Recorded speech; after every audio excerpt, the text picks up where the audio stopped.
Alrighty, so tonight I watched Rear Window from 1954. Turns out there's another version that's more modern. I don't really care about it.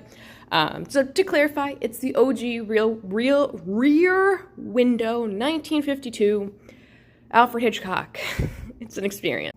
I have seen parodies of this. Most recently, the one I know the best is the Simpsons episode that parodies it, where Bart breaks his leg and gets stuck in his room for, all of summer, and they do the plot of this where he's watching their neighbor's house, the Flanderses. And so if you have ever seen that episode, I don't even remember what episode it is.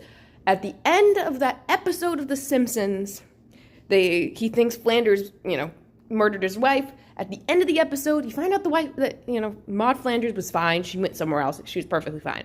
They explain it all away. So as that is my only real basis, that and a few other references, parodies over the years, my only real reference is that I spent this movie really confused because I'm like, yeah, he didn't do it. It's obviously, the guy's crazy. The neighbor didn't, commit any crimes, but he did. I was so confused until the end. I was like, yeah, no, obviously she left. It's fine. She's fine. Nope, not at all. Super confused. But it was good. It's one of the ones that I've actually enjoyed that. I think it's worth it's acclaim. It's worth being parodied. I like that the parodies of it aren't scene-by-scene parodies either. This just as a concept lends itself really well to be referenced and parodied in other medias. The show 911 does a episode that kind of parodies this too. And I really appreciate that as well. It's one of those things that kind of gets ingrained in pop culture. The other thing I adored is the one thing I love about old movies, especially these 50s movies, is the women's clothes. Because the one thing the 50s could do right was women's clothes.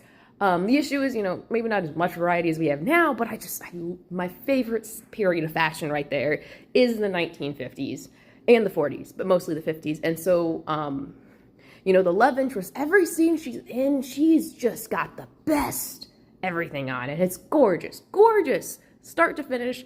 I wonder if I can make some of that gorgeous.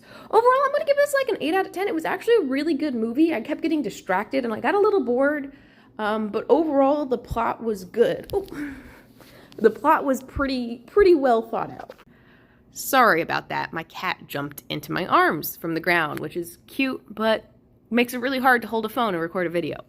The point is, I'm going to give it an 8 out of 10. There were some sections that were so boring, but overall, they had enough going on with the personal relationships, and we'd check in on different apartments throughout, and it worked. I enjoyed it.